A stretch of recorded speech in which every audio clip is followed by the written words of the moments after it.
이사야 63장 1절부터 6절까지 읽어주세요. 에돔에서 오며 홍리를 입고 보스라에서 오는 자가 누구뇨? 그 화려한 의복 큰 능력으로 걷는 자가 누구뇨? 그는 내니 의를 말하는 자요 구원하게 능한 자니라. 어찌하여 내 의복이 붉으며 내 옷이 포도즙 틀을 밟는 자 같으뇨?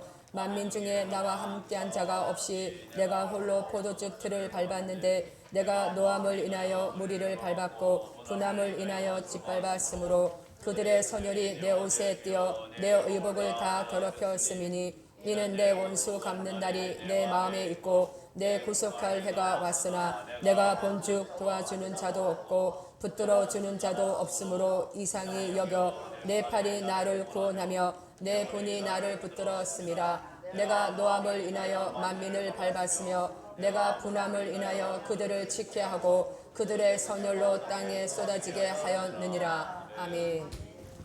아멘. 자, 첫째 63장 첫째 대지는 하나님의 진노. 아멘. 그래서 1절부터 6절까지는 심판주가 산자를 심판하시는 내용입니다. 아멘. 2절부터 보겠습니다. 어찌하여 내 의복이 붉으며 내 옷이 포도즙 틀을 밟는 자 같으뇨?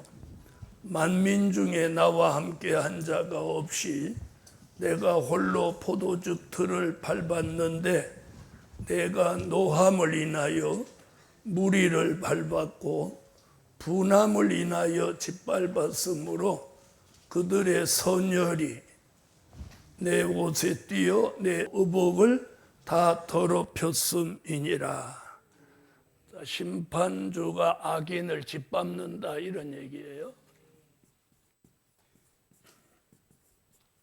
산자의 심판 중에서 악인을 짓밟는다. 마치 포도주 틀을 밟는 것 같이 악인들을 짓밟는다는 거예요. 요한계시록 14장 19절로 20절도 같은 말씀입니다. 천사가 낫을 땅에 휘둘러 땅의 포도를 거두어 하나님의 진노의 큰 포도주 틀에 던짐에 성 밖에서 그 틀이 밟히니 틀에서 피가 나서 말 굴레까지 닿았고 1600 스타디온에 퍼졌더라. 아멘. 아멘.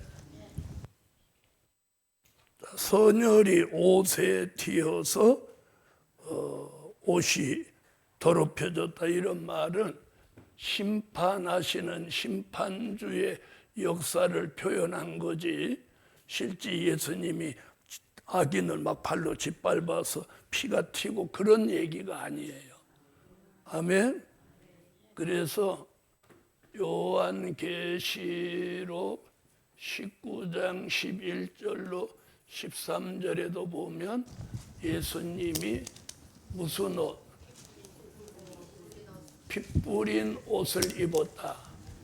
오늘 이사야가 한 말씀과 뜻을 같이 하는 말씀에 피 뿌린 옷. 또 내가 하늘이 열린 것을 보니 보라 백마와 탄 자가 있으니 그 이름은 중심과 진실이라. 그가 공의로 심판하며 싸우더라. 그 눈이 불꽃 같고 그 머리에 많은 면류관이 있고 또 이름 쓴 것이 하나가 있으니 자기밖에 아는 자가 없고 또 그가 피 뿌린 옷을 입었는데 그 이름은 하나님의 말씀이라 칭하더라. 아멘. 아멘. 자, 피 뿌린 옷. 선열이 옷에 튀어서 더럽혀졌다.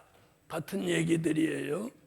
그래서 우리가 지난 2000년 동안은 피 그러면 예수님의 십자가 보혈 그쪽으로 주로 갔어요. 여기서는 그리 가면 안 되는 거예요. 이해하셨죠?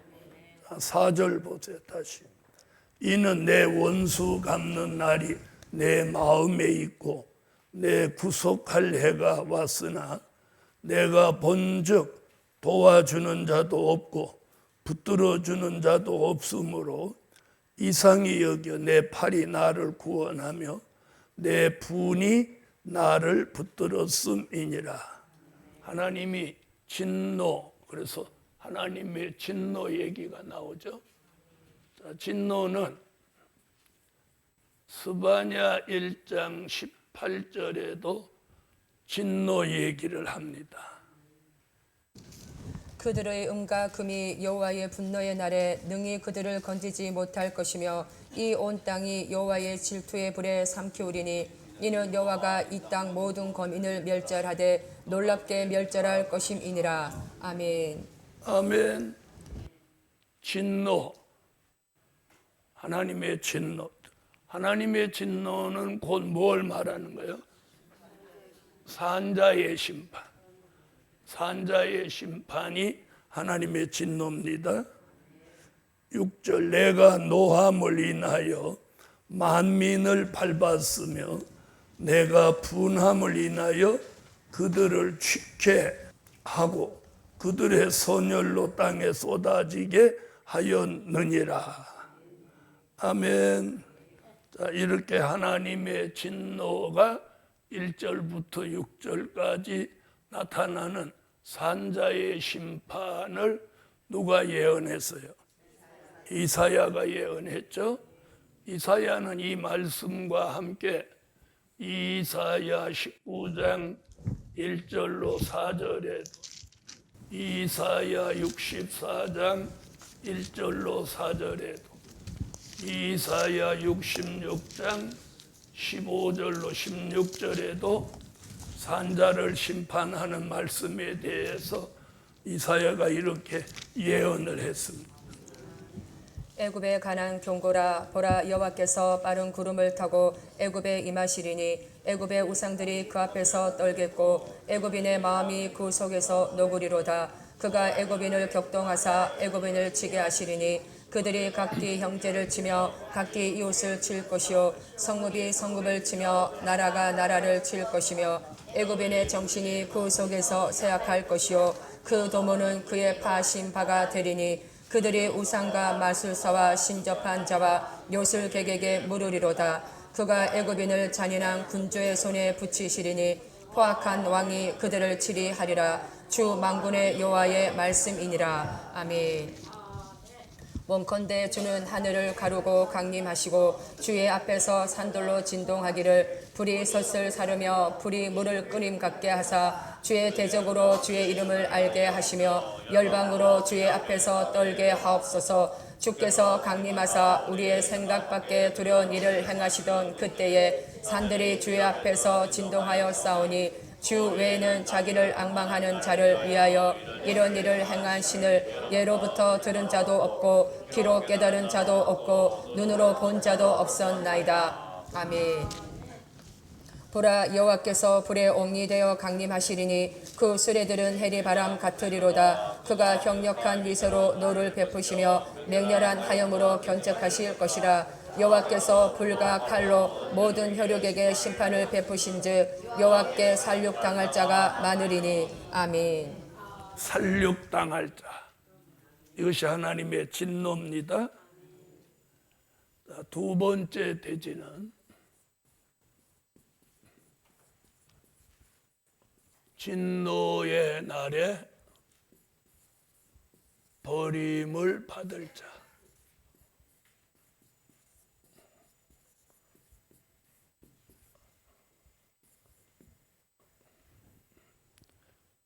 (7절부터) 19절까지 두 번째 대지는 진노의 날에 버림받을 자입니다. 7절 읽어주세요. 내가 여호와께서 우리에게 베푸신 모든 자비와 그 찬송을 말하며 그 긍휼을 따라 그 많은 자비를 따라 이스라엘 집에 베푸신 큰 은총을 말하리라. 아멘. 아멘. 자, 진노의 날에 버림받을 자. 자, 내가 여호와께서 우리에게 베푸신 모든 자비와 찬송을 말하며, 하나님이 이스라엘에게 베푸신 자비와 찬송을 말한다. 하나님은 구원하시려고 무엇을 베푸셨어요? 자비와 찬송을 베푸셨어요. 또 하나님이 그 긍휼을 따라, 그 많은 자비를 따라 이스라엘 집에 베푸신 큰 은총을 말하리라.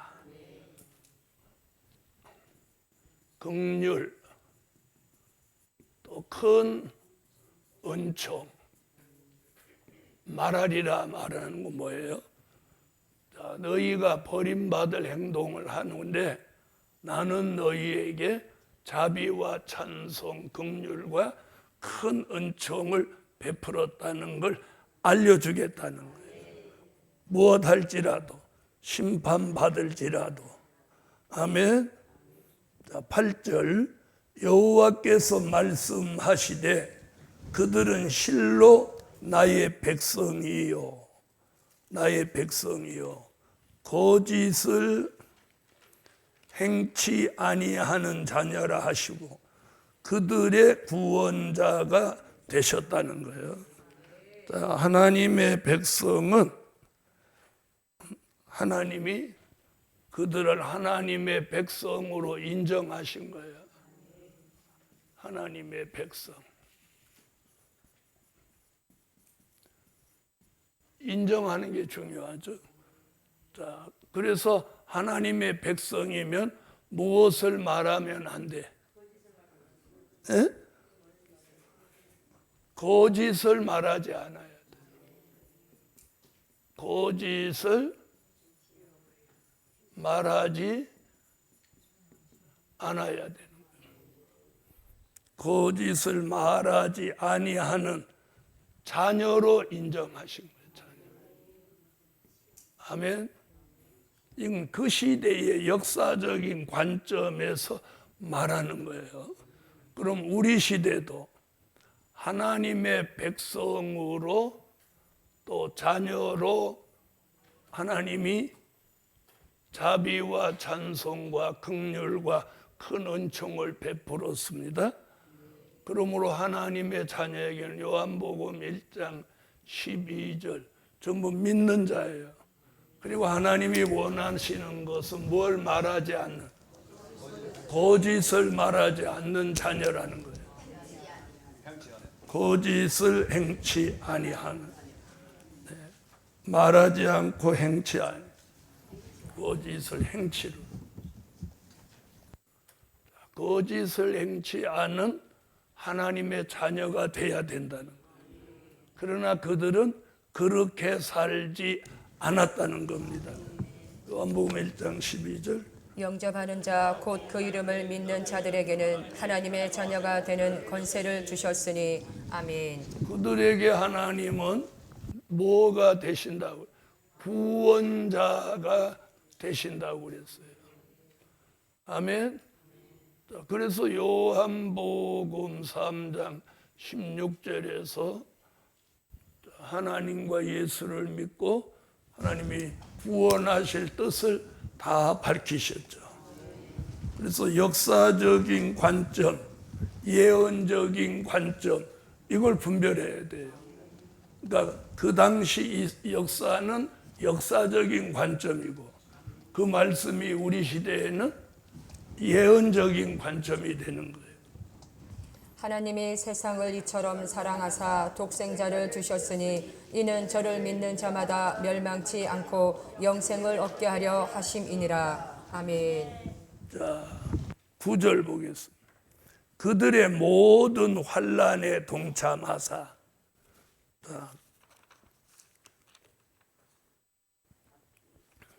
환난에 동참해 사사 자기 앞에 사자로 그들을 구원하시며 그 사랑과 긍휼로 그들을 구속하시고. 그 사랑과 무엇으로? 긍휼로 그들을 구속하시고. 하나님은 이렇게 역사하고 계셨어요. 긍휼로 그들을 구속하시고 옛적 모든 날에 그들을 드시며 안으셨으나 하나님은 무한한 긍휼 은총 자녀에게 하시듯이 끝없는 역사를 베풀었다 그 말이에요. 그런 안으셨으나 그 다음 얘기 10절 보세요. 그들이 무엇했어요? 반역하여 무서운 말이 나오죠. 그들이 반역하여 주의 성신을 근심케 하였으므로. 네? 하나님을 어떻게 했어?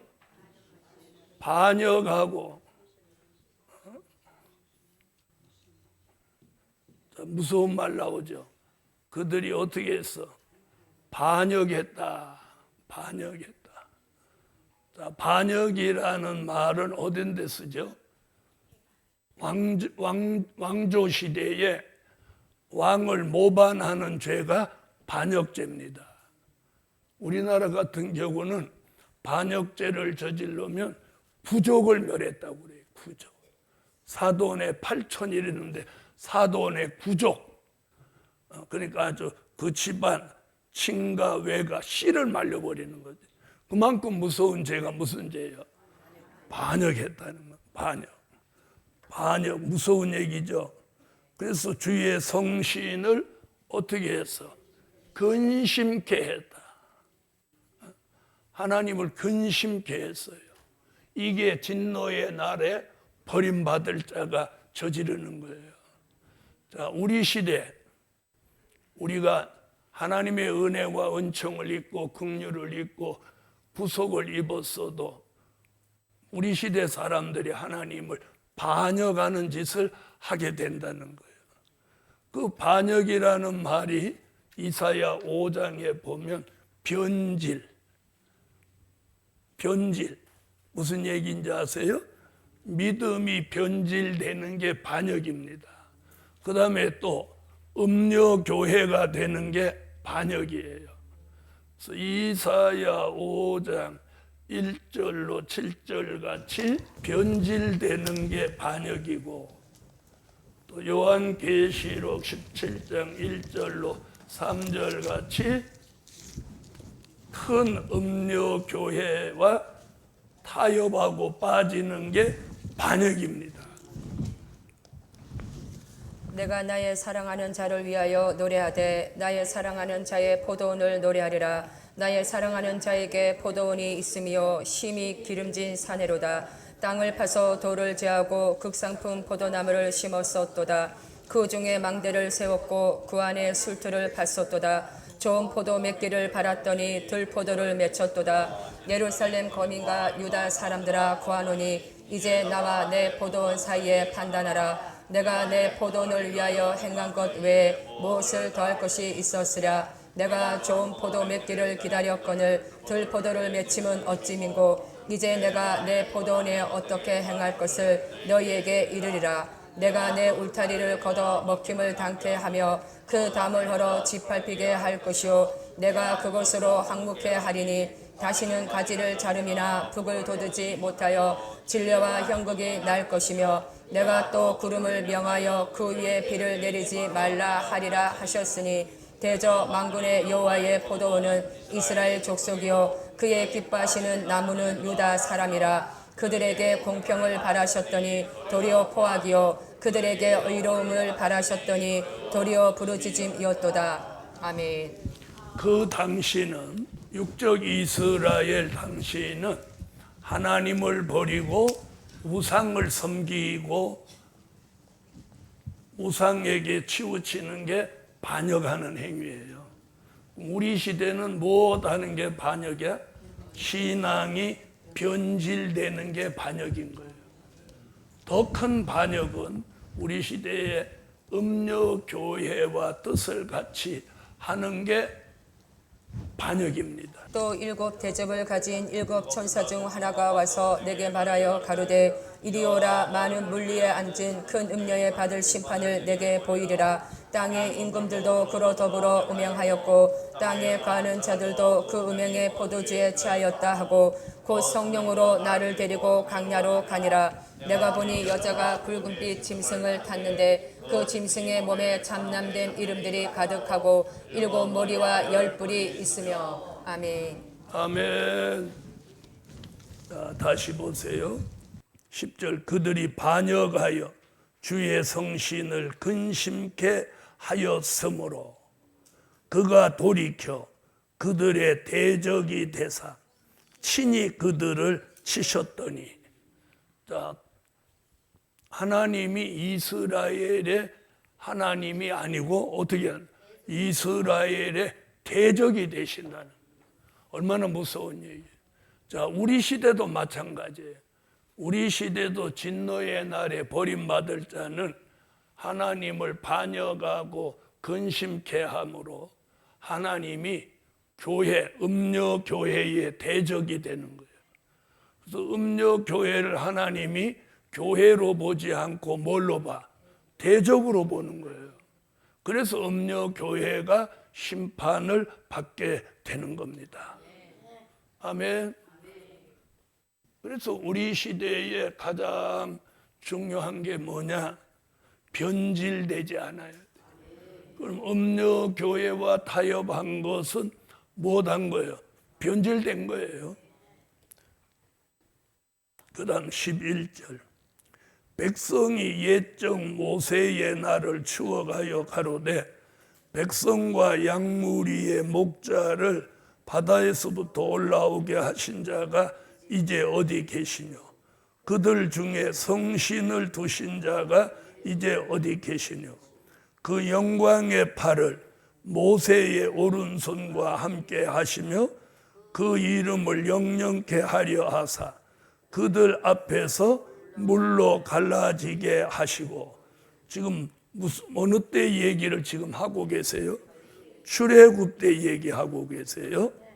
그들을 기품으로 인도하시되 말이 광야의 행함과 같이 넘어지지 않게 하신 자가 이제 어디 계시뇨?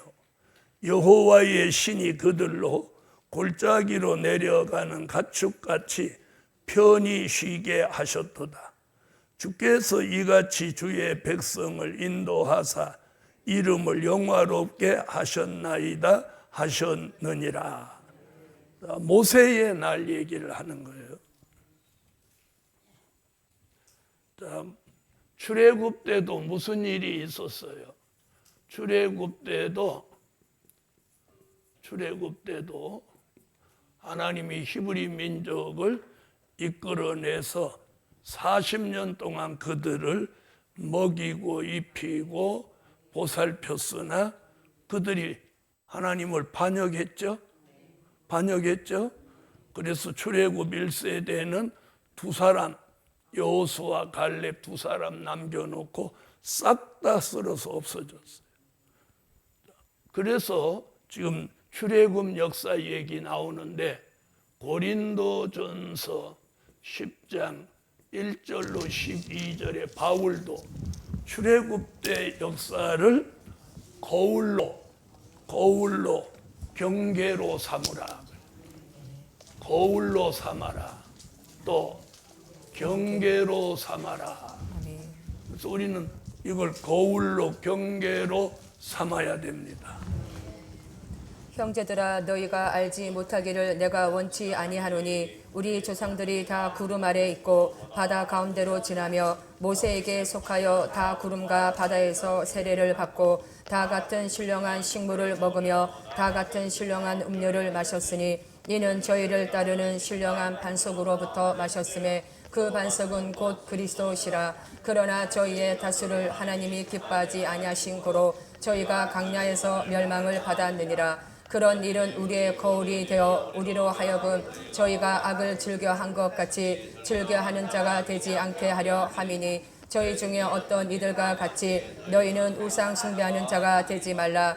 기록된 바 백성이 앉아서 먹고 마시며 일어나서 뛰논다 함과 같으니라. 저희 중에 어떤 이들이 간음하다가 하루에 2만 3천 명이 죽었나니 우리는 저희와 같이 간음하지 말자. 저희 중에 어떤 이들이 주를 시험하다가 뱀에게 멸망하였나니 우리는 저희와 같이 시험하지 말자. 저희 중에 어떤 이들이 원망하다가 멸망시키는 자에게 멸망하였나니 너희는 저희와 같이 원망하지 말라. 저희에게 당한 이런 일이 거울이 되고 또한 말세를 만난 우리의 경계로 기록하였느니라. 그런즉 선줄로 생각하는 자는 넘어질까 조심하라. 아멘.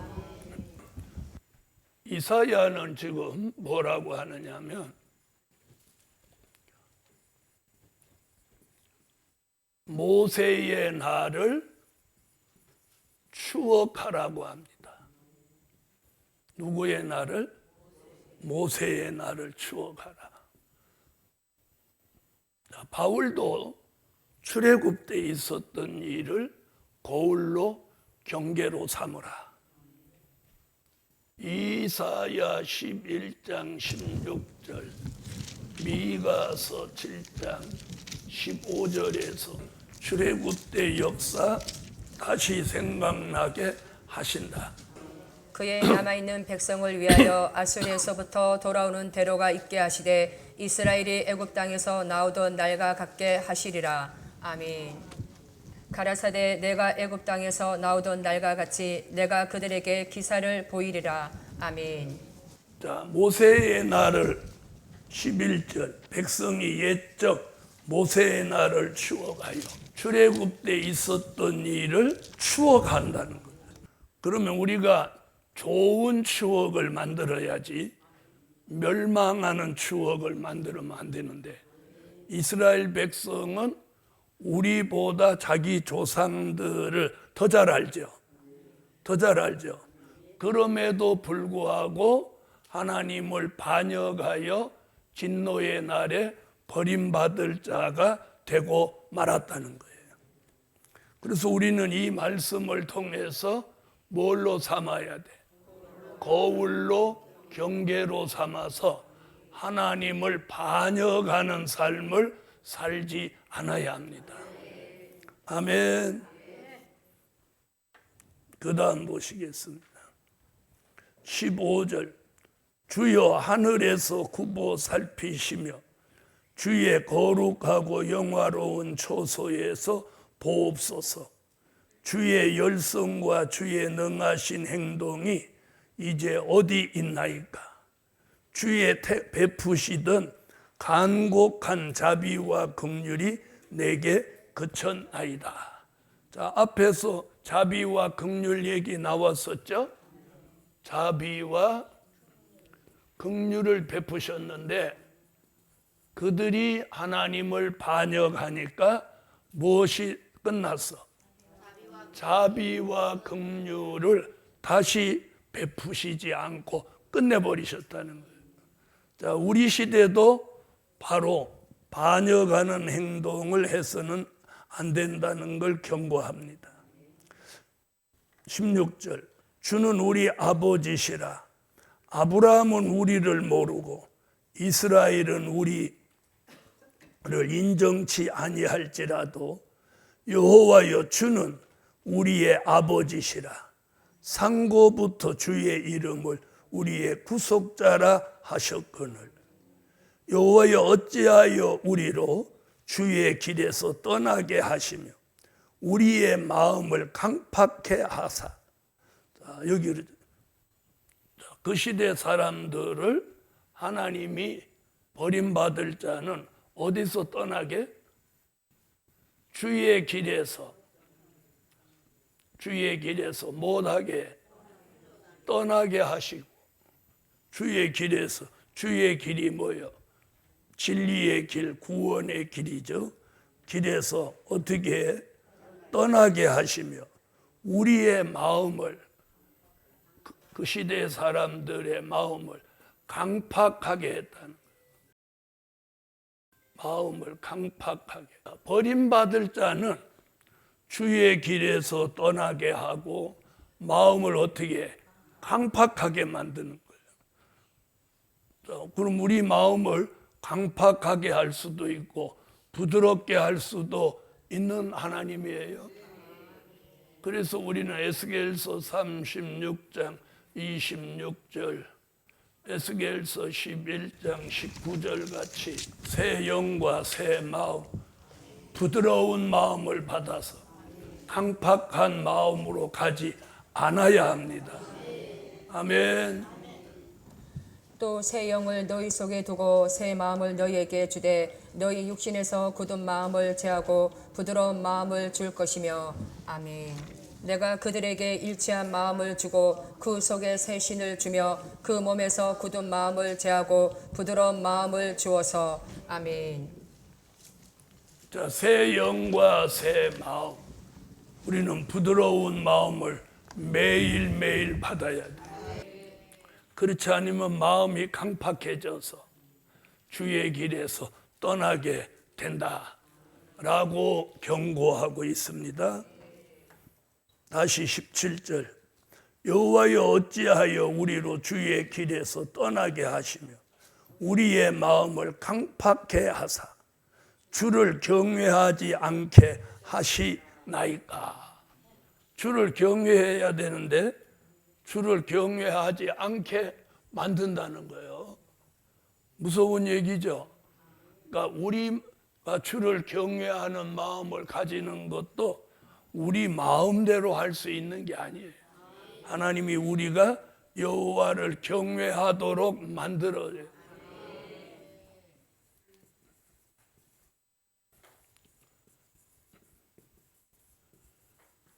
여호와를 경외하도록 하나님이 만들어 주셔야 됩니다.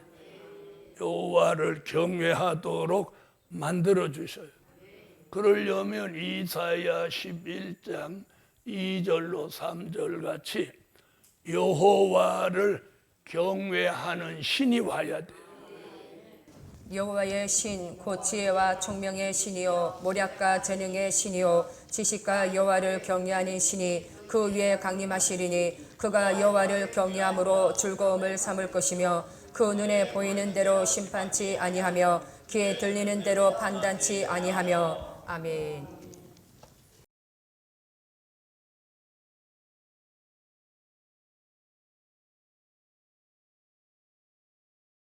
너의 시대에 평안함이 있으며 구원과 지혜와 지식이 풍성할 것이니 여호와를 경외함이 너의 복이니라. 아멘.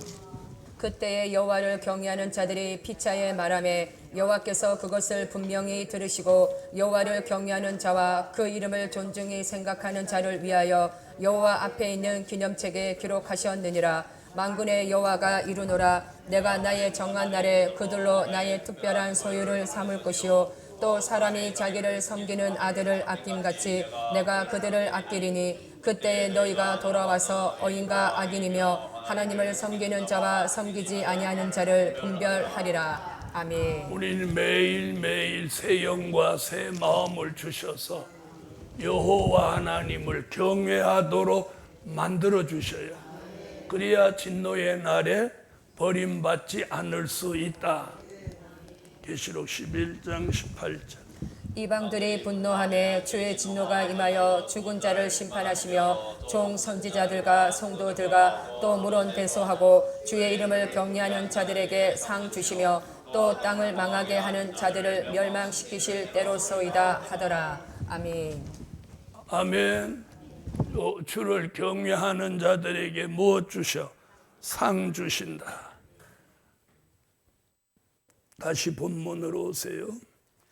여호와여 어찌하여 우리로 주의 길에서 떠나게 하시며 우리의 마음을 강팍하게 하사 주를 경외하지 않게 하시나이까. 원컨대 주의 종들 곧 주의 산업인 지파들을 위하사 돌아오시옵소서. 주의 거룩한 백성이 땅을 차지한 지 오래지 아니하여서 우리의 대적이 주의 성소를 유린하여 싸우니 우리는 주의 다스림을 받지 못하는 자 같으며 주의 이름으로 칭함을 받지 못하는 자 같이 되었나이다. 주의 이름으로 복을 받지 못하는 자가 된다는 거예요. 그래서 7절부터 19절까지는 진노의 날에 버림받을 자들이 저지르는 말씀을 경고로 삼고 있어요.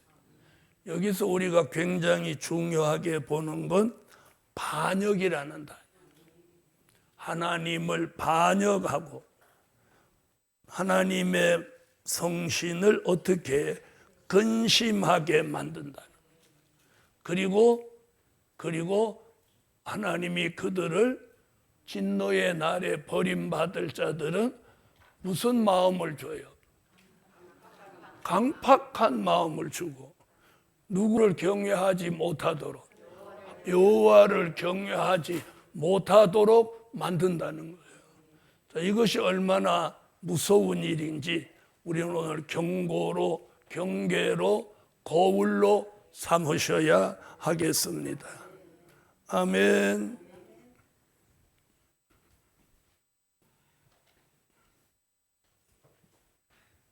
64장으로 넘어가겠습니다.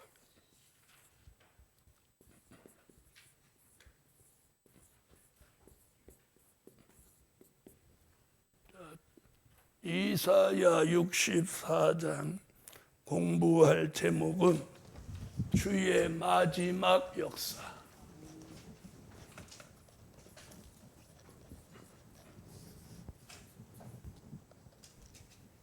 주의 마지막 역사.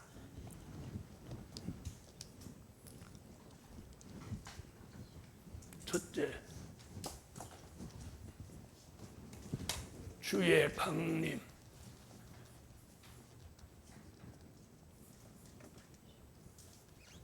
63장에서도 심판주가 지상 강림하는 걸 말씀했고 64장에도 주의 강림 이야기입니다. 1절부터 7절까지가 주의 강림에 대한 말씀.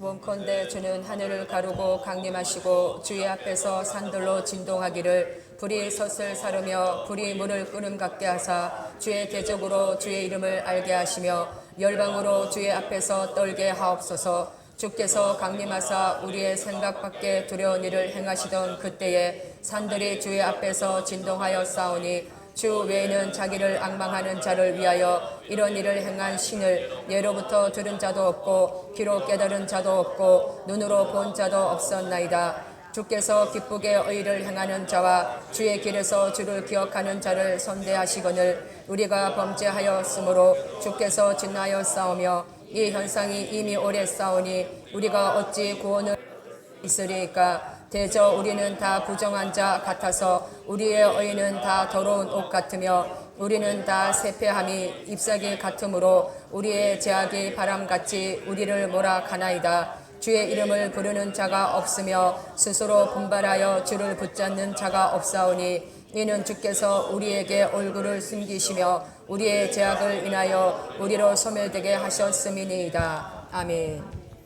네, 주의 강림 때 이야기입니다. 주의 강림이라고 하면 공중에 오시는 주를 말한 게 아니고 시온산 강림. 계시록 14장 1절을 내다본 예언이에요.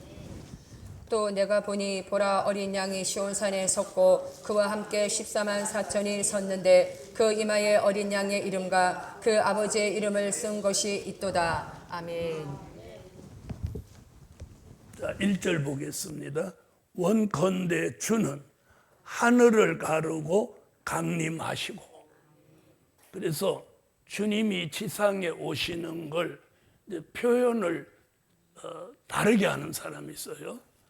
지상 재림 이렇게 말하는 분들이 많아요. 근데 저는 강림이라는 단어를 쓰는 거예요. 왜? 64장 1절 보세요. 강림이라고 했지 재림이라고 하지 않았어요. 원컨대 주는 하늘을 가르고 강림하시고 주의 앞에서 산들로 진동하기를. 아멘. 그래서 이제 표현을 같은 표현이라도 성경에 맞도록 해야 돼. 그럼 이제 두 가지인데 자 보세요. 주의 재림 그러면 주의 재림은 어디? 데살로니가 전서 4장 16절로 17절에 공중재림. 그 다음 주의 강림 이러면 계시록 14장 1절 시온산 강림 이렇게 말하는 거예요. 그래서 공중에 오시는 주님은 재림으로 표현을 하고 지상에 오시는 주님은 강림이라고 표현하는 거예요. 지금 어디서 그렇게 말하고 있어? 64장 1절에서 그렇게 말씀하고 있죠? 어디서 그렇게 말했냐?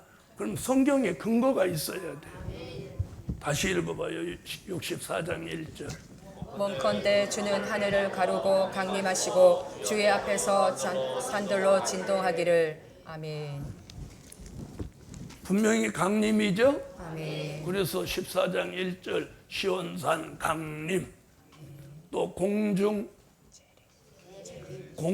강림 이러면 뭔가 좀 그렇잖아요. 재림, 데살로니가 전서. 주께서 호령과 천사장의 소리와 하나님의 나팔로 친히 하늘로 쫓아 강림하시리니 그리스도 안에서 죽은 자들이 먼저 일어나고 그 후에 우리 살아남은 자도 저희와 함께 구름 속으로 끌어올려 공중에서 주를 영접하게 하시리니 그리하여 우리가 항상 주와 함께 있으리라. 아멘.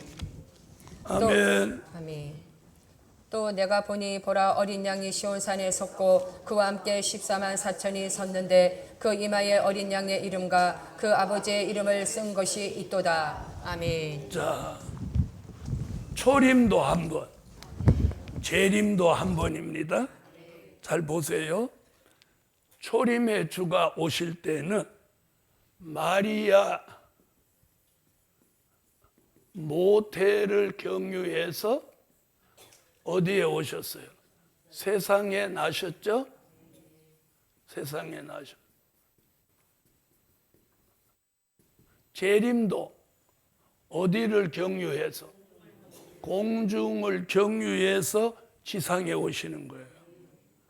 이걸 두 번으로 가르면 안 되는 거예요. 보좌 세계에서 공중을 경유해서 이 땅에 강림하시는 거예요. 초림도 마리아 모태를 경유해서 세상에 나신 거와 똑같은 이치. 그래서 재림도 한 번, 초림도 한 번, 재림도 한 번. 이중적 재림만이 한 번에 이렇게 거쳐오는 거예요. 자, 서울에서 성산에 오는데 한 번에 오시는 분도 계시지만 여주역을 경유해서 여기 오시는 분이 계시잖아요. 그래서 주님이 초림의 주는 마리아 모태를 경유해서 세상에 나신 것 같이 재림의 주는 어디를 경유해서?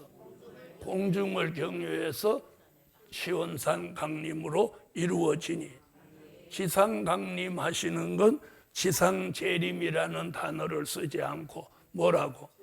지상 자꾸 재림 하는 거 봐봐. 지상 강림 어디서 그렇게 말하니까? 아이고 아까 읽었는데 어딘지 모르겠네. 다시 읽어봐야 아무리 좀 시원찮아.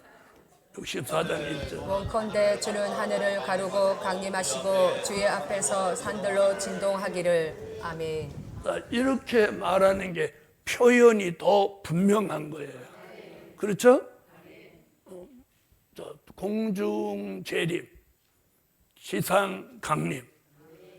재림이 공중을 경유해서 지상에 강림한다. 이사야가 여기서 아주 정교하게 말해 놓았어요.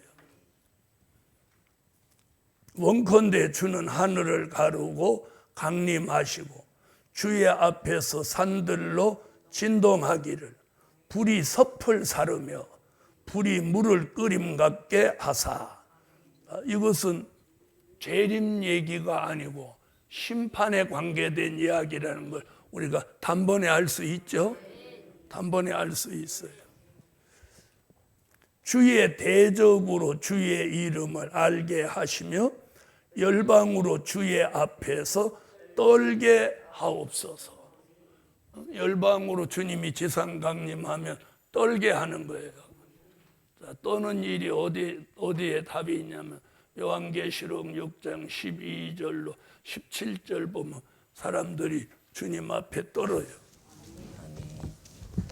내가 보니 여섯째 인을 떼실 때에 큰 지진이 나며 해가 정당같이 검어지고 온 달이 피같이 되며 하늘의 별들이 모아가 나무가 대풍에 흔들려 성가실이 떨어지는 것 같이 땅에 떨어지며 하늘은 종이축이 말리는 것 같이 떠나가고 각 산과 섬이 제자리에서 옮기우매 땅의 임금들과 왕족들과 장군들과 부자들과 강한 자들과 각 종과 자주자가 굴과 산 바위 틈에 숨어 산과 바위에게 이르되 우리 위에 떨어져 보좌에 앉으신 이의 낯에서와 어린 양의 진노에서 우리를 가리우라. 그들의 진노의 큰 날이 이르렀으니 누가 능히 소리요 하더라. 아멘. 자, 산아 날 덮어라, 바위야 날 가려라. 떨고 있죠. 떨게 하시는 거예요. 3절 주께서 강림하사, 또 강림이라고 쓰죠. 강림하사 우리의 생각 밖에 두려운 일을 행하신다. 행하시던 그때에 산들이 주의 앞에서 진동하여 싸우며, 그 얘기 지금 금방 계시록에서 읽었죠. 자, 그리고 주님이 오실 때 요한계시록 1장 7절 볼지어다 구름을 타고 오시리라. 각인의 눈이 그를 보겠고 그를 찌른 자들도 볼 터이요 땅에 있는 모든 족속이 그를 인하여 애국하리니 그러하리라. 아멘. 인간의 생각 밖에 두려운 일을 행하신다. 아멘. 4절 주 외에는 자기를 앙망하는 자를 위하여 이런 일을 행한 신을 예로부터 들은 자도 없고 귀로 깨달은 자도 없고 눈으로 본 자도 없었나이다. 주의 신이 이렇게 지상에 강림해서 심판하시는 걸 누가 눈으로 본 자도 귀로 들은 자도 또 들은 자도 깨달은 자도 본 자도 없었다는 거예요. 5절 주께서 기쁘게 의를 행하는 자와 주의 길에서 주를 기억하는 자를 선대하시거늘. 자, 주님은 누구를 선대하시냐? 의를 행하는 자와 주의 길에서 주를 기억하는 자를 선대하신다. 의를 기억하는 자. 이사야 9장 7절을 한번 보세요. 그 정사와 평강의 더함이 무궁하며 또 다윗의 위에 앉아서 그 나라를 굳게 세우고 자금 이후 영원토록 공평과 정의로 그것을 보존하실 것이라. 만군의 여호와의 열심히 이를 이루시리라. 그 아멘. 얘기가 아니에요. 이거 지우세요. 제가 잘못 말했어요. 자, 보세요.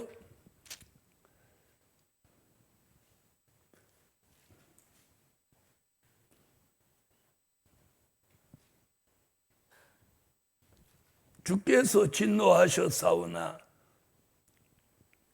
우리가 범죄함으로 주께서 진노하셨사오며 이 현상이 이미 오래 싸우니 우리가 어찌 구원을 얻을 수 있사오리까. 여기 이랬어요. 자, 심판받을 현상, 그러니까 마지막 역사가 이미 오래전에 나타난 뭐래? 현상이다. 현상. 현상. 현상이 뭐예요? 현실로 이루어지는 상황. 그래서 옛날에는 이렇게 사진 찍고 그걸 찍은 사진을 종이에 옮기는 걸 현상한다고 그랬어요. 다시 말하면 현실로 이루어지는 상황을 말하는 거예요. 이게 이미 어떻게 돼서 마지막에 심판받을 현상이 이미 오래됐다는 거, 오래돼. 지금 이렇게 보고 있어요. 아멘.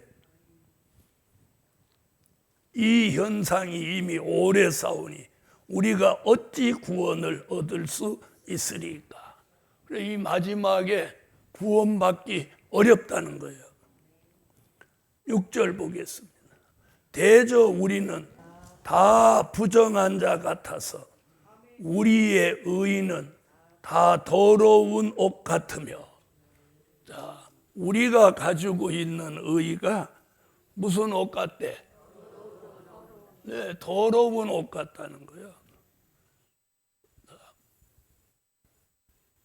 우리는 우리 나름대로 의롭다고 하는데 무슨 옷 같아? 더러운 옷 같다. 더러운 옷 얘기 어디서 했어요? 스가랴 3장 1절로 4절에서 더러운 얘기하죠. 대제사장 여호수아는 여호와의 사자 앞에 섰고 사단은 그의 우편에 서서 그를 대적하는 것을 여호와께서 내게 보이시니라. 여호와께서 사단에게 이르시되 사단아 여호와가 너를 책망하노라. 예루살렘을 택한 여호와가 너를 책망하노라. 이는 불에서 꺼낸 그슬린 나무가 아니냐 하실 때에 여호수아가 더러운 옷을 입고 천사 앞에 섰는지라. 여호와께서 자기 앞에 선 자들에게 명하사 그 더러운 옷을 벗기라 하시고 또 여호수아에게 이르시되 내가 내 죄가를 제하여 버렸으니 내게 아름다운 옷을 입히리라 하시기로. 아멘. 아멘. 자, 더러운 옷은 벗어야 되는데 우리가 말하는 의가 마치 이 마지막 때는 더러운 옷과 같다, 이렇게 말씀하고 있어요. 우리는 다 쇠폐함이 잎사귀 같으므로 우리의 죄악이 바람같이 우리를 몰아가나이다. 죄악이 이 마지막 때의 사람들을 바람같이 몰아간다는 거예요. 여기 잎사귀 얘기가 뭐예요? 나무 잎사귀, 낙엽같이 바람같이 몰아간다는 거죠. 그 다음 7절. 주의 이름을 부르는 자가 없으며. 예? 주의 이름을 부르는 자가 없다는 거예요. 주의 이름을 불러야 되는데. 그래서 요엘서 2장 31절로 32절. 여호와의 크고 두려운 날이 이르기 전에 해가 어두워지고 달이 빛같이 변하려니와 누구든지 여호와의 이름을 부르는 자는 구원을 얻으리니 이는 나 여호와의 말대로 시온 산과 예루살렘에서 피할 자가 있을 것이며 남은 자 중에 나 여호와의 부름을 받을 자가 있을 것임이니라. 아멘. 오늘 이사야는 마지막 때가 되면 무엇하지 않는다는 거예요? 주의 이름을 부르는 자가 없다는 거예요. 주의 이름. 그럼 우리는 주의 이름을 부르니까 잘하는 거죠. 이게 굉장히 중요해요. 그래서 이사야도 이사야 55장 6절에 여호와를 만날 만한 때에 부르라고 했어요. 너희는 여호와를 만날 만한 때에 찾으라. 가까이 계실 때에 그를 부르라. 아멘. 만날 만한 때에 찾고 가까이 계실 때에 그를 부르라는 거예요. 그래서 우리는 자꾸 불러야 돼요. 왜? 마지막 때는 주의 이름을 부르는 자가 없기 때문이에요. 주의 이름을 부르는 자가 없으며 스스로 분발하여 주를 붙잡는 자가 없사오니. 스스로 분발해서 주를 붙잡는 자가 없다는 거예요. 주를 붙잡는다는 게 뭐예요? 말씀을 붙드는 자를 말하는 거죠. 붙잡는 자가 없사오니 이는 주께서 우리에게 얼굴을 숨기시며. 자, 마지막에는 요 주의 이름을 부르는 자도 없고 분발하여 그분을 붙잡는 자도 없으니까 주님이 얼굴을 어떻게 한다? 숨기신다는 거예요. 이게 얼마나 무서운 얘기예요. 자, 7절을 다 같이 한번 읽어보세요. 주의 이름을 부른 자가 없으며 스스로 분발하여 주를 붙잡는 자가 없사오니 이는 주께서 우리에게 얼굴을 숨기시며 우리의 죄악을 인하여 우리로 소멸되게 하셨음이니이다. 아멘. 자, 주의 얼굴을 숨기고 우리의 죄악을 인하여 우리로 소멸되게 하셨음이니이다. 자, 이게 마지막 역사예요. 우리는 이럴 때에 열심히 주의 이름을 부르고 분발하여 주님을 붙들어야 돼. 아멘. 두 번째,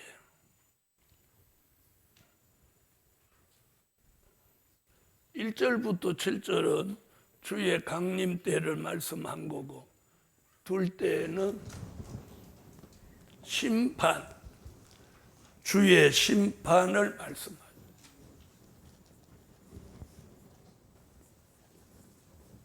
주의 심판.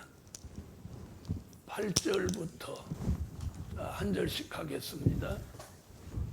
8절부터 12절 무엇에 대한 이야기? 주의 심판에 대한 이야기. 심판은 무슨 심판? 네, 산자의 심판. 자, 보겠습니다. 8절. 그러나 이럽니다. 그러나 여호와여 주는 우리 아버지시니이다. 우리는 진흙이요 주는 토기장이시니 우리는 다 주의 손으로 지으신 것이라. 이거 무슨 얘기예요? 자, 하나님은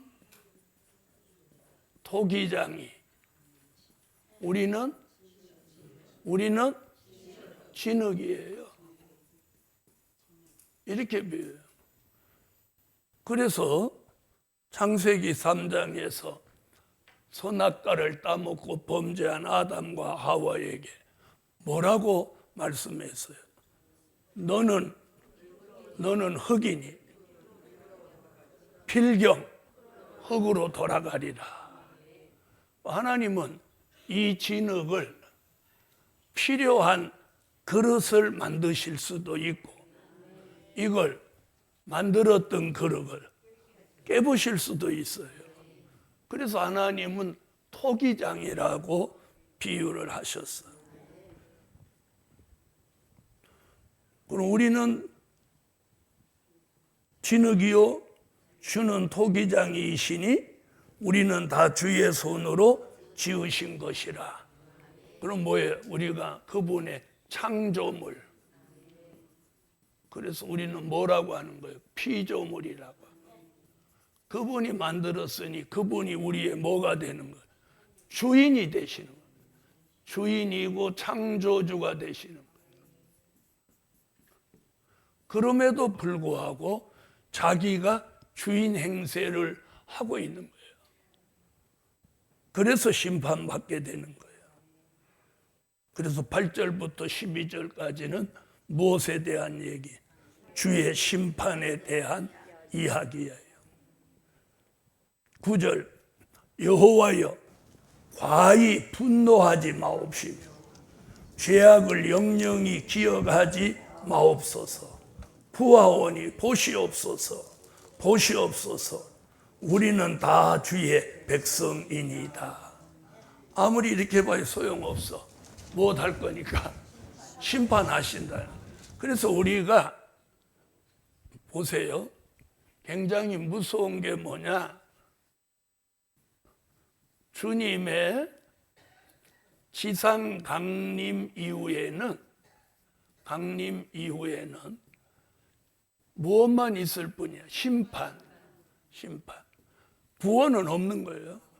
구원은 예수님의 공중 재림 때 구원을 다 끝내는 거예요. 이해하셨어요? 한번 보세요. 이럴 때 이제 이게 필요한 거예요. 자, 지금 얘기는 어디 얘기냐면 공중을 거쳐서 지상에 강림해서 무엇만 있어? 심판만 있는 거죠. 그럼 구원은 언제 다 끝나? 자, 보세요. 영혼 구원은 5개월 환난 직전까지 영혼 구원을 끝내고, 아멘. 그리고 또 언제? 공중 재림, 그리고 예비처 구원. 이게 모든 구원의 끝이에요. 이 이후에는 구원이 없는 거예요. 무엇만 있을 뿐이야? 심판만 있을 뿐이에요. 그러므로 여기 가서는 회개가 안 되는 거예요. 회개가. 지금 그 얘기입니다. 자, 다시 보시죠. 우리는 다 주의 백성이니이다. 주의 거룩한 성읍들이 광야가 되었으며 시온이 광야가 되었으며 예루살렘이 황폐하였나이다. 다 이제 황폐해지는. 뭘로? 심판하니까. 우리 열조가 주를 찬송하던 우리의 거룩하고 아름다운 전이 불에 탔으며, 이게 이제 육적인 이스라엘의 성전이 다 불탔다는 얘기하는 거예요. 우리의 즐거워하던 곳이 다 황무하였나이다. 여호와여, 일이 이러하거늘 주께서 오히려 스스로 억제하시리까? 주께서 오히려 잠잠하시고 우리로 심한 괴로움을 받게 하시리까? 아멘. 그래서 8절부터 12절까지는 주의 심판에 대한 이야기입니다. 그래서 63장, 64장에서는 심판 얘기가 계속 나오고, 자, 이쯤에서 이제 심판을 끝내고 65장은 이제 천년왕국 이야기로 넘어가는 거예요. 할렐루야. 65장.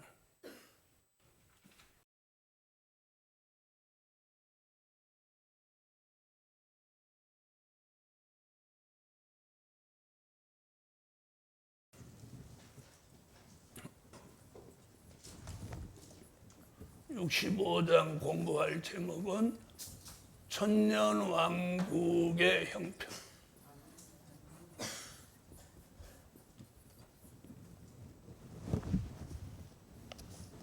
자, 선지자들은 죽어서 영혼이 낙원에 가는 그런 이야기보다는 천년왕국에 대한 이야기로 주로 하고 있어요.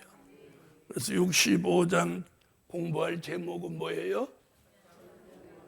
천년왕국의 형편. 아멘. 이제 65장을 이게 두 쪽으로 딱 나눠 놓았어요. 첫째, 천년왕국을 이루기 위해서는 형벌 받을 자의 행동,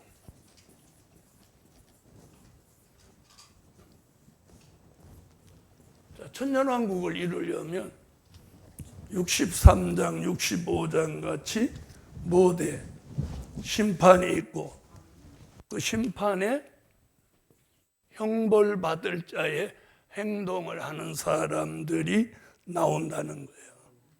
그리고 13절부터는 택한 종들이 받게 될 축복, 이렇게 딱 두 가지로 갈라지는 거예요.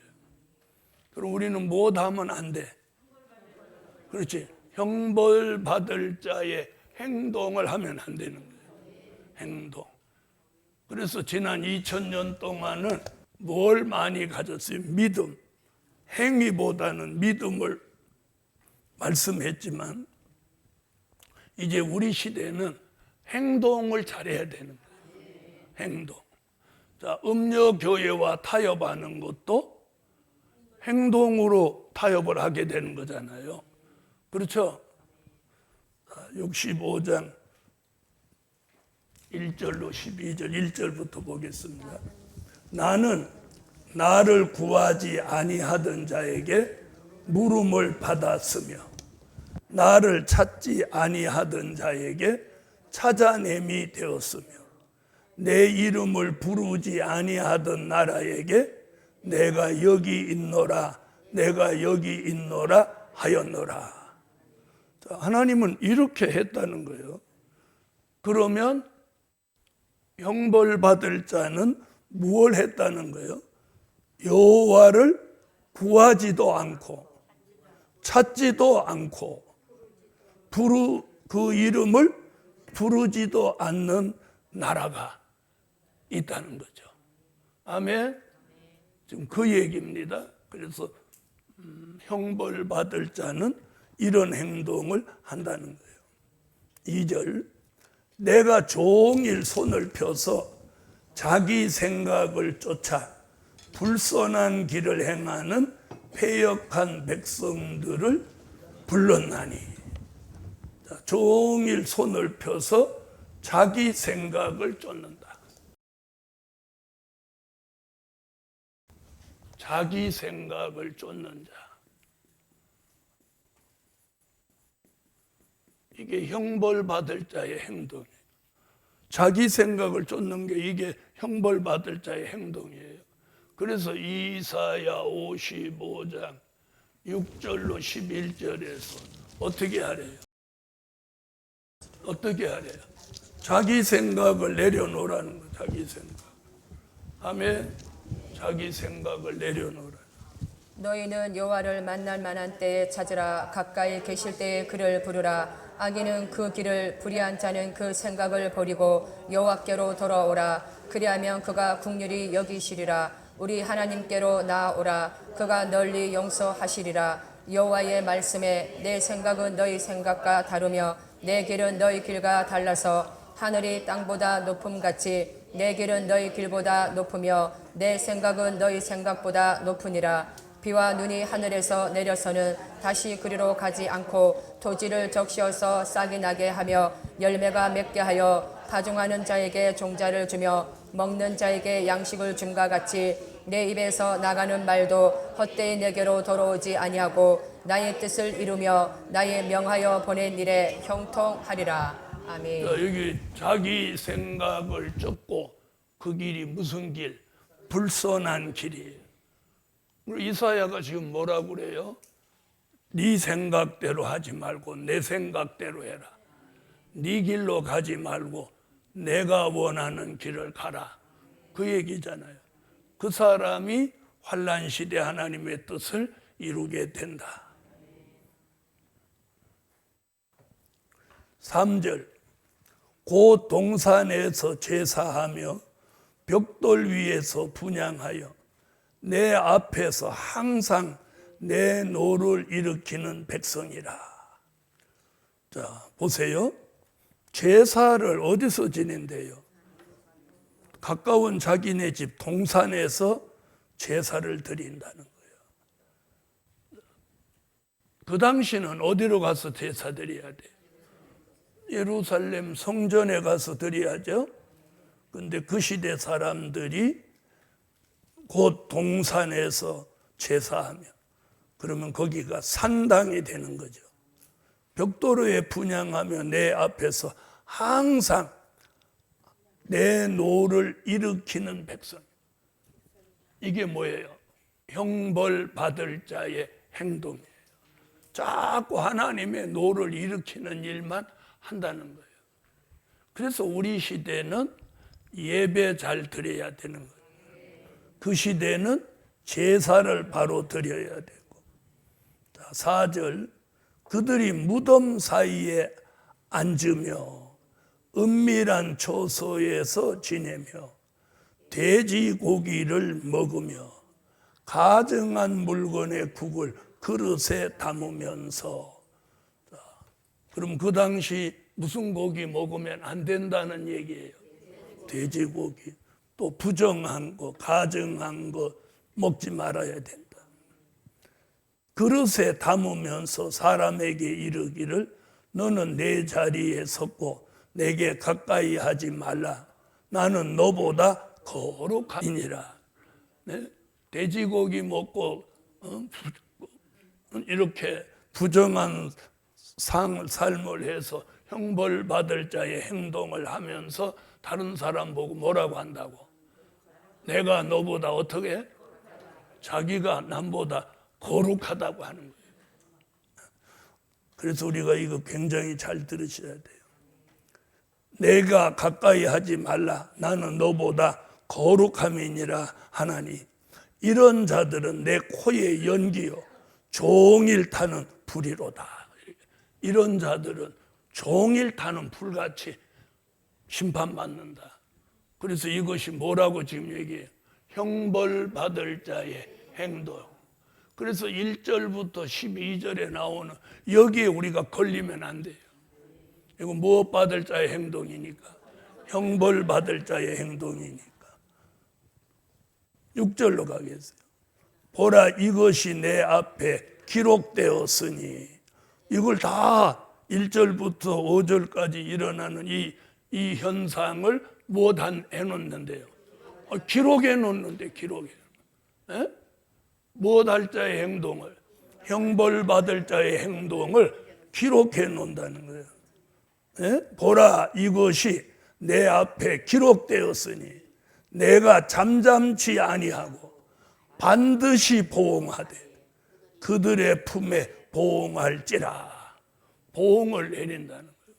그래서 우리는 이 마지막 때에 하나님이 무엇 주신다고요? 잘한 사람은 상을 주고 못한 사람은 이사야 40장 10절 이사야 49장 4절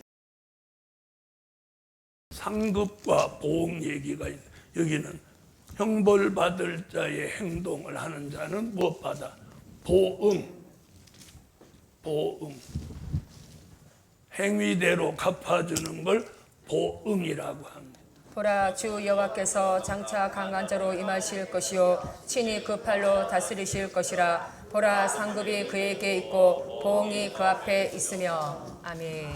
주님이 심판주로 오시면 잘한 사람은 상급을, 못한 사람은 보응을 내리신다는.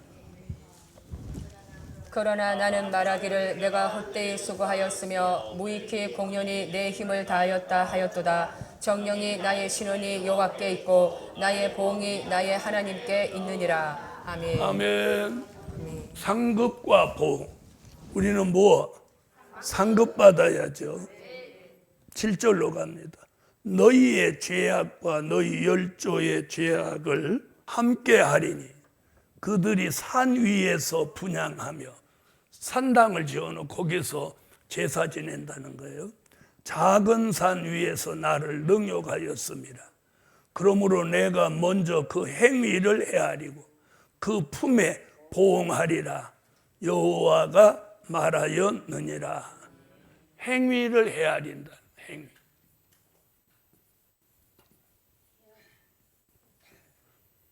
그게 뭐예요?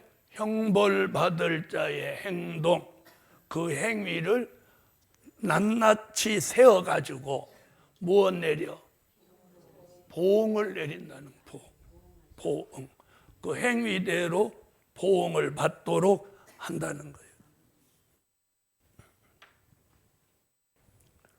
8절 보겠습니다. 여호와께서 이같이 말씀하시되 포도송이에는 즙이 있으므로 혹이 말하기를 그것을 상하지 말라. 거기 복이 있느니라. 하나니 나도 내 종들을 위하여 그같이 행하여 다 멸하지 아니하고.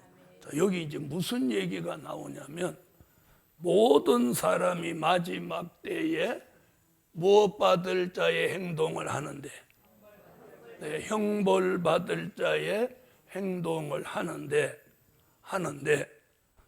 단 예외가 있다는 얘기예요. 누가 예외? 자, 8절 다시 한번 읽어보세요.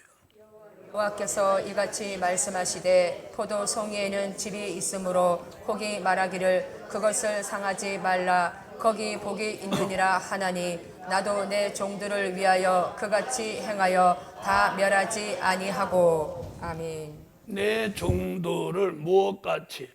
포도즙. 그래서 어디에서 그 말씀 나오냐?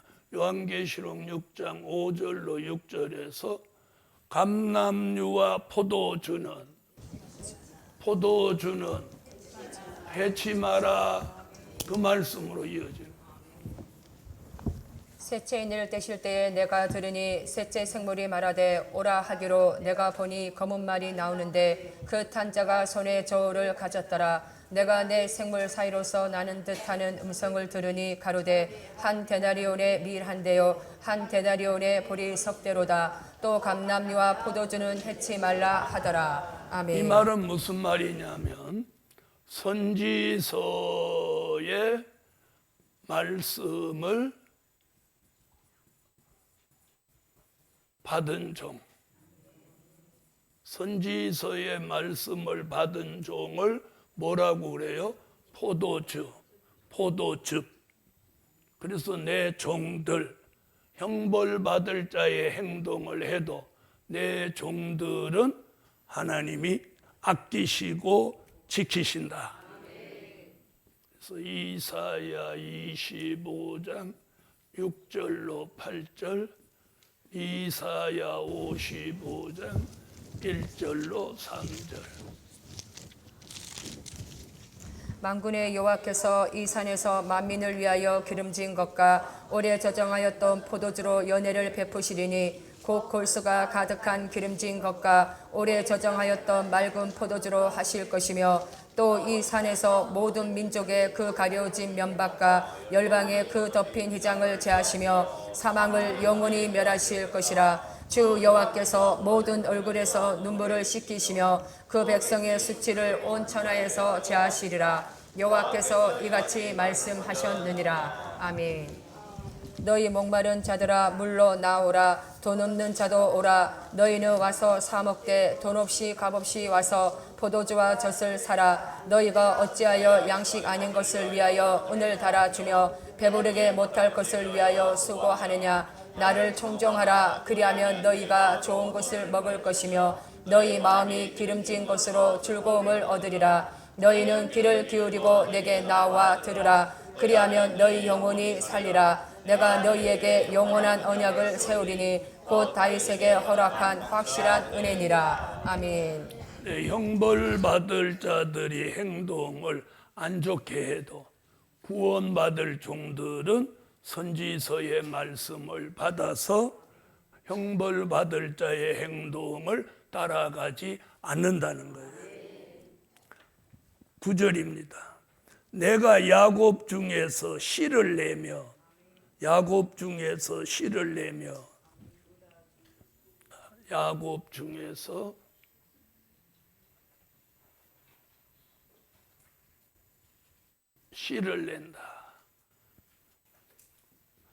이걸 이사야 2장 제일 끝절이 몇 절인가 보세요. 6장 13절.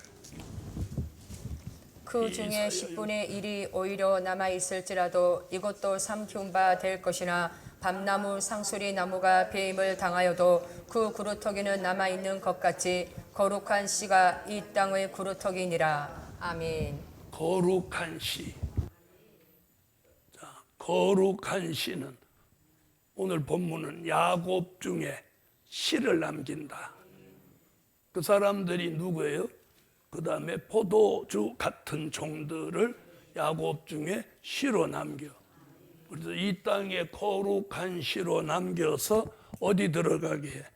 천년왕국 들어가게 하신다는 거예요.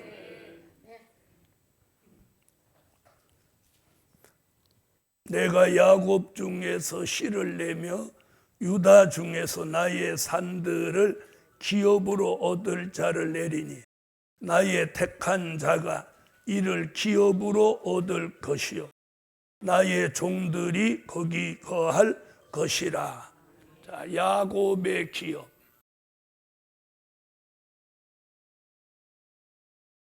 자, 야곱의 기업 얘기 어디서 나왔어요? 이사야 58장 14절. 내가 여호와의 안에서 즐거움을 얻을 것이라. 내가 너를 땅의 높은 곳에 올리고 내 조상 야곱의 업으로 기르리라. 여호와의 입의 말이니라. 아멘. 아멘. 마태복음 25장 32절로 34절.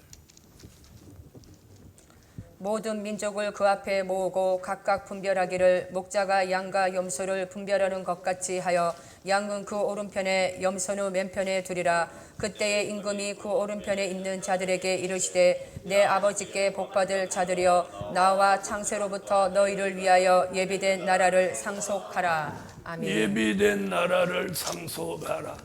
야곱의 기업 같은 말씀. 이게 뭐예요? 천년 왕국의 축복입니다. 아멘.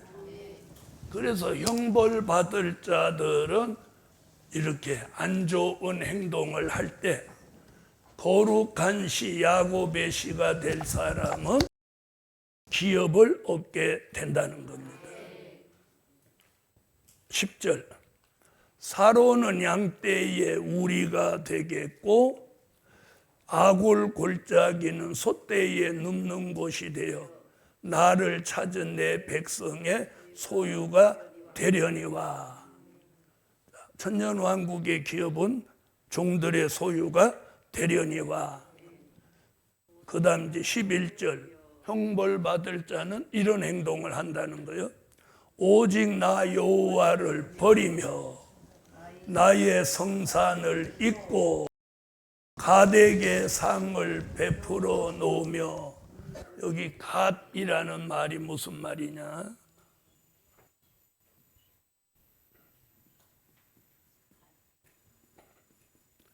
운수신. 그런 말 세상 사람 쓰죠. 오늘 운수가 좋았다고. 우리는 운수라는 말을 쓰면 안 돼요. 이 자체가 우상을 일컫는 거예요. 근데 벌써 지금 이사야 시대에 운수신이 있었다는 거예요. 그 갓 운수신에게 상을 베풀어 놓는다는. 이 상이 뭐냐? 테이블, 음식을 차려 놓는 상, 그 얘기입니다. 다시 보세요. 11절. 오직 나 여호와를 버리며. 마지막에 형벌 받을 자의 행동에서 여호와를 버린다는 거예요. 또 나의 성산을 잊고 갓에게 상을 베풀어 놓으며 문희에게 석건수를 가졌기 붙는 너희여. 문희, 이는 운명신이라는 말입니다.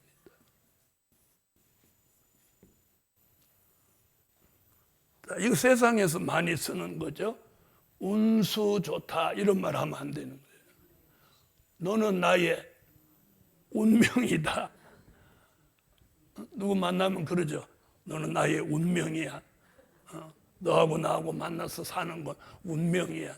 이런 것 자체가 이건 형벌 받을 자의 행동이라는 거예요. 그래서 사람들은, 예수 믿는 사람도 이런 말을 많이 쓴단 말이야. 운수, 운명, 이게 그 당시의 우상인 거예요. 심판받을 자, 형벌받을 자의 행동인 거예요. 근데 별로 어떤 사람이 운수 대통했다고. 우리는 그런 말 쓰면 안 되는 거예요. 성경이 지금 이사야가 여기 유일하게 운수신, 운명신 경고하고 있어요. 12절. 내가 너희를 칼에 붙일 것인즉. 어떻게 하는 사람? 운수신, 운명신을 따르는 사람을 어디에 붙여? 칼에 붙여. 죽게 한다는 얘기죠. 내가 너희를 칼에 붙일 것인즉 다 구부리고 살육을 당하리니 이는 내가 불러도 너희가 대답지 아니하며 내가 말하여도 듣지 아니하고 나의 눈에 악을 행하였으며 나의 즐겨하지 아니하는 일을 택하였음이니라. 그러면 하나님이 즐겨하지 않는 일이 뭐예요? 앞에 무슨 얘기했어요? 우상. 운수신과 운명신을 섬기는 것을 하나님은 무엇하지 않아? 기뻐하지 않는다는 거예요. 자, 그럼 이제 이어서 한번 읽어보면 더 실감날 거. 10절부터 12절까지 한번 읽어보세요. 사로는 양떼의 우리가 되겠고 아골 골짜기는 소떼 눕는 곳이 되어 나를 찾은 내 백성의 소유가 되려니와 오직 나 여호와를 버리며 나의 성산을 잇고 가덱에 상을 베풀어 놓으며 문에게 썩은 술을 가득히 붓는 너희여 내가 너희를 칼에 붙일 것인즉 다 굽으리고 살육을 당하리니 이는 내가 불러도 너희가 대답지 아니하며 내가 말하여도 듣지 아니하고 나의 눈에 악을 행하였으며 나의 즐겨하지 아니하는 일을 택하였음이니라. 아멘. 우리는 하나님이 즐겨하시지 않는 일을 골라서 하면 안 되는 거예요. 그게 무슨 행동이에요? 형벌 받을 자의 행동. 그래서 운수 좋다, 너는 나와의 만남이 운명이다, 이런 말을 쓰면 하나님이 못하지 않아. 즐거워하지 않고 기뻐하지 않고 그것 자체가 나의 눈에 악을 행하는 거다. 하나님 눈에는 이게 뭘로 보여? 악을 행하는 것으로 보인다는 거다. 자, 오전 공부는 여기까지 하겠습니다. 기도드립니다. 사랑과 은혜가 많으신 주님, 우리로 하여금 형벌 받을 자의 행동을 하지 못하게 하시고 복을 받을 자의 행동을 하게 만들어 주세요. 이사야 공부를 하면서 우리는 천년왕국에 들어갈 수 있는 은총을 베풀어 주시고 은혜 시대에서 알지 못하고 믿었던 그 삶을 청산하고 이제는 정교하게 믿고 정교하게 행동해서 여호와의 노를 격발하지 않게 하시고 하나님이 즐겨하시는 일, 기뻐하시는 일을 할 수 있게 하옵소서. 오후에도 요한계시록 열려지게 만들어 주세요. 예수 그리스도의 이름으로 기도하옵나이다. 아멘.